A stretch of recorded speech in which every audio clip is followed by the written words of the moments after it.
हम ब्रह्मास्मि पार्ट 47। आप सभी का मेरी चैनल में स्वागत है। हम ब्रह्मास्मि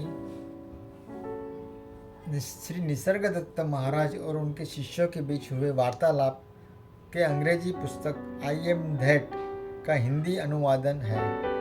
अनुवादक करता है श्री विनय कुमार वैद्य जी। भाइयों, आज हम अध्याय 53 लेंगे। शीर्षक है इच्छाओं को पूरा करना, उन्हें और भी बढ़ाना है। प्रश्नकर्ता: मैं स्वीकार करता हूँ कि आज मैं एक विद्रोहपूर्ण मनस्थिति से गुजरा। एयरलाइंस के कार्यालय में मुझे बुरे बर्ताव का सामना करना पड़ा। जब ऐसी परिस्थितियों का से सामना होता है तब सब कुछ संशयपूर्ण प्रतीत होने लगता है। प्रत्येक बात व्यर्थ जान पड़ती है। महाराज, यह तो बहुत ही उपयोगी मनस्थिति है। सब पर संदेह करते हुए, सबको अस्वीकृत करते हुए, अन्य लोगों के माध्यम से कुछ भी सीखने के अनिच्छुक हो जाना, यह तो तुम्हारी दीर्घ साधना का फल है। फिर कोई भी सदैव तो अध्ययन नहीं करता रहता। प्रश्न करता: बस बस, बहुत हो चुका। इस सब से मैं कहीं नहीं पहुंच पाया। महाराज: कहीं नहीं मत कहो, इसने तुम्हें वहां पहुंचाया जहां तुम हो अभी। प्रश्न करता: यह फिर वही बच्चे और उसके उग्र विरोध सी बात है। मैं जहां था वहां से इंच भर भी आगे नहीं बढ़ा हूँ। महाराज: प्रारंभ में तुम एक बच्चे थे और तुम्हारा अंत भी एक बच्चे की तरह ही होगा। इस बीच में तुम जो कुछ भी प्राप्त करोगे वह तुम्हें खो देना होगा और प्रारंभ से शुरू करना होगा। प्रश्नकर्ता: पर बच्चा तोड़ फोड़ और उठापटक करने लगता है। जब भी वह अप्रसन्न होता है या किसी वस्तु के लिए उसे मना कर दिया जाता है तो वह विरोध प्रदर्शित करता है। महाराज: ठीक है, उसे विरोध प्रदर्शित करने दो।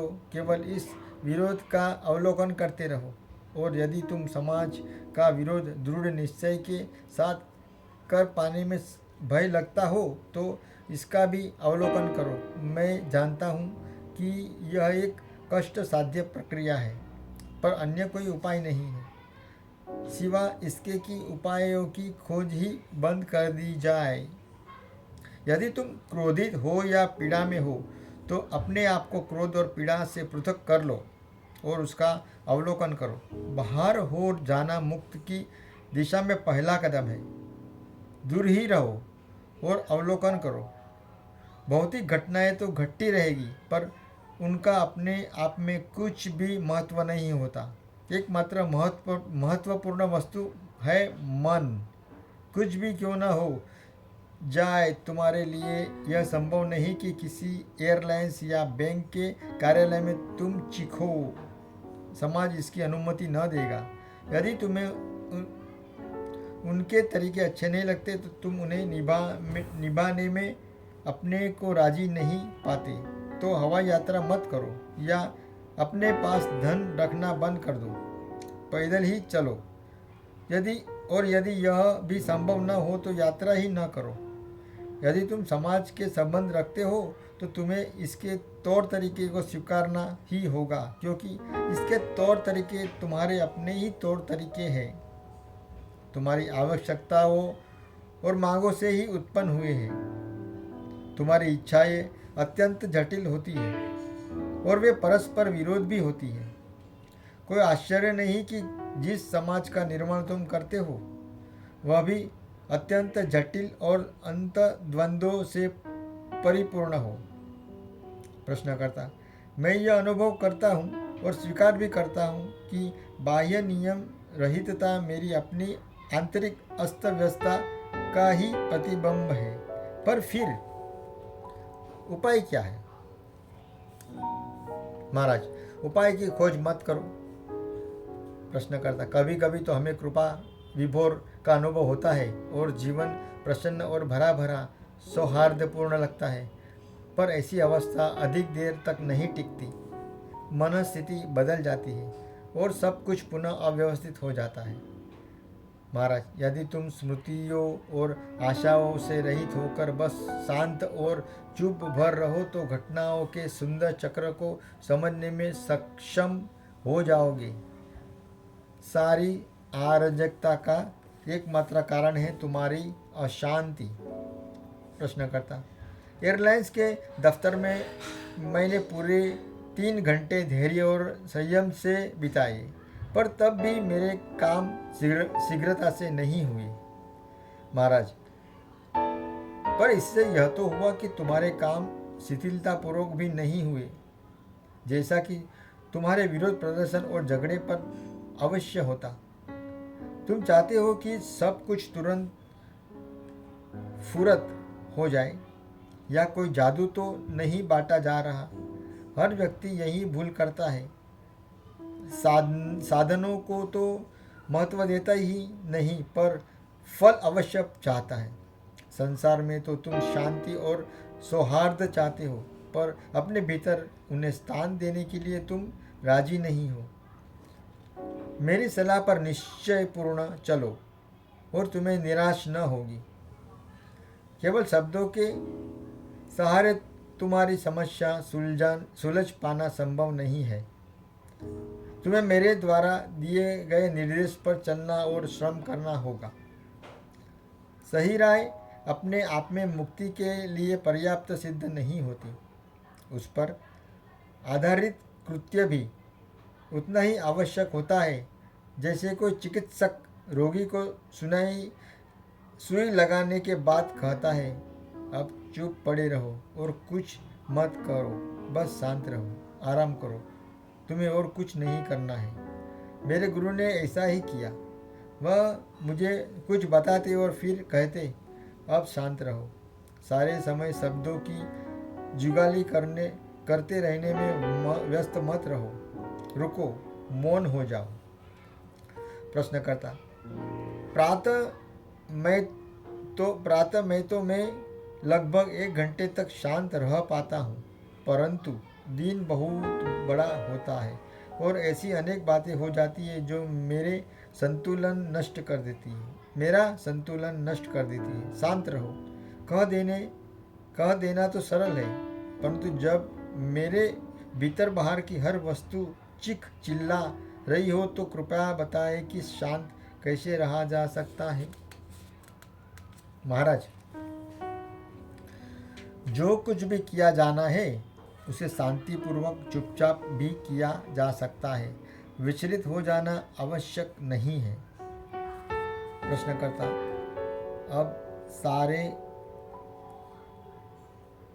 यह सब कोरे सिद्धांत मात्र है, इसका तथ्यों में कोई सामंजस्य नहीं बैठता। मैं यूरोप वापस जा रहा हूँ, वहाँ पर करने हेतु मेरे लिए कुछ भी नहीं। मेरा जीवन बिल्कुल रिक्त है।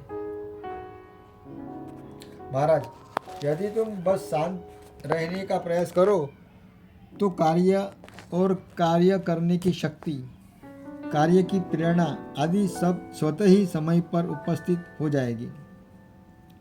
क्या यह आवश्यक है कि हर बात तुम्हें पहले से ही ज्ञात हो जाए? भविष्य की चिंता से व्यग्र मत हो, इस समय शांति रखो और सारा कुछ स्वयं ही समायोजित हो जाएगा। बहुत सा अप्रत्याशित भी अनिवार्य घटेगा, जबकि जिसी उम्मीदें तुम पर पाओ वह शायद कभी भी न घटे। जिसकी उम्मीदें तुम पर पाओ तो वह स्वयं कभी भी न घटे। मुझे यह मत कहो कि तुम अपने स्वभाव पर नियंत्रण नहीं रख पाते। उसे नियंत्रित करने की कोई आवश्यकता भी नहीं है। उसे तुम एक ओर रख दो, उसे पूर्णतः अस्वीकृत ही कर दो। उस स्वभाव से स्वामित्व को ही त्याग दो जिससे संघर्ष या समर्पण करने का प्रश्न उठता हो। यदि अनुभव को तुम आदत का रूप ग्रहण न करने दो तो कोई भी अनुभव तुम्हें कोई क्षति या घाव न पहुंचाएगा। संपूर्ण विश्व का तुम ही सूक्ष्म कारण हो। तुम्हारे होने से ही सब इस महत्वपूर्ण बात को दृढ़ता और सूक्ष्मतापूर्वक समझ लो और उस पर पुनः पुनः आरूढ़ होते रहो। उसकी परम सत्यता का बोध हो जाना, यही विमुक्ति है। प्रश्नकर्ता: यदि सचमुच ही अपने विश्व का बीज हूँ, तो मैं एक विष बीज हूँ, क्योंकि फल से ही बीज की पहचान होती है। महाराज, तुम्हारे संसार में ऐसी भी कौन सी खराबी है कि तुम इसे कोस रहे हो? प्रश्नकर्ता: यह पीड़ा से परिपूर्ण है। महाराज, प्रकृति न तो सुखप्रद है न दुखप्रद, यह केवल मेधा और सौंदर्य है। पीड़ा और मोद केवल मन में ही अस्तित्व रखते हैं। अपने द्वारा तय किए गए मूल्यों का पैमाना बदलो और सब बदल जाएगा। जिसे तुम मोद और पीड़ा कहते हो, वे बस इंद्रियों के द्वारा उत्पन्न शोरगुल भर है। उन दोनों के प्रति समान भाव रखो और तब केवल आनंद ही शेष रहेगा। संसार वही है जो तुम इसे बनाते हो। यदि तुम चाहते हो इसे हर प्रकार से आनंदपूर्ण, अवश्य ही बनाओ। संतुष्टि ही एकमात्र ऐसी वस्तु है जो तुम्हें आनंदित रख सकती है। इच्छाओं को तृप्त करने पर उनमें और भी वृद्धि होती है। समस्त इच्छाओं से दूर रहना और जो कुछ यदृच्छा मिल जाए उसे संतुष्ट रहना अत्यंत फलप्रद अवस्था होती है। यह परिपूर्णता की भूमि ही है। आभासी रूप से दिखाई देती इस निष्क्रियता और रिक्तता से भ्रमित होकर इस पर संदेह मत करो। मुझ पर विश्वास रखो।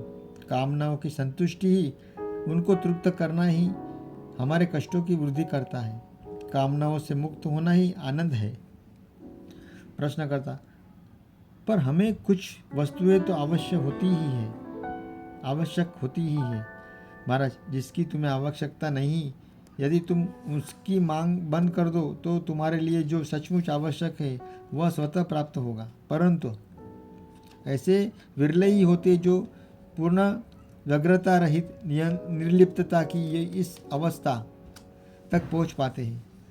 यह एक अत्यंत उच्च अवस्था है और मुक्ति का प्रवेश द्वार है।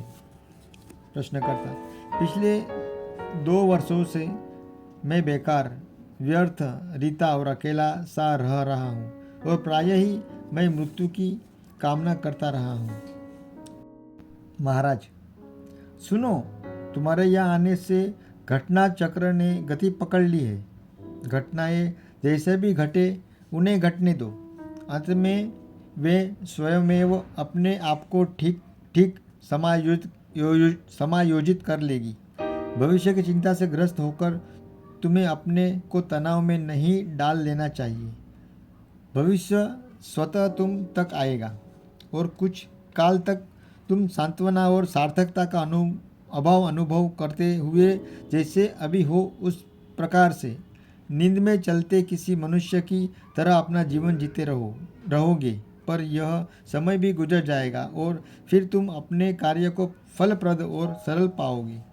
हर व्यक्ति के जीवन में ऐसे क्षण आते हैं जब वह अपने आप को रिक्त और सबसे अलग थलग सा अनुभव करने लगता है। पर ऐसे क्षण सर्वाधिक वांछित होते हैं, क्योंकि इसका अर्थ है कि आत्मा ने अपने जहाज का लंगर उठा लिया है और जहाज सुदूर लक्ष्यों की ओर गतिमान होने जा रहा है। यही वैराग्य है। जब पुराना समाप्त हो चुका है और नए का अभी आगमन नहीं हुआ है। यदि तुम भयभीत हो जाते हो तो इस अवस्था में तुम्हें घबराहट भी उत्पन्न हो सकती है, पर वास्तव में भय की कोई बात नहीं है। इस निर्देश को स्मरण रखो। तुम्हारे समक्ष जो भी आए उससे पार हो जाओ। प्रश्नकर्ता: बुद्धों की देशना है। जो स्मरण रखने योग्य है उसे स्मरण रखो, पर मेरे लिए सही समय पर सही बात स्मरण रख पाना बहुत कठिन होता है। ऐसा लगता है मानो मेरी स्थिति में विस्मरण ही नियम है।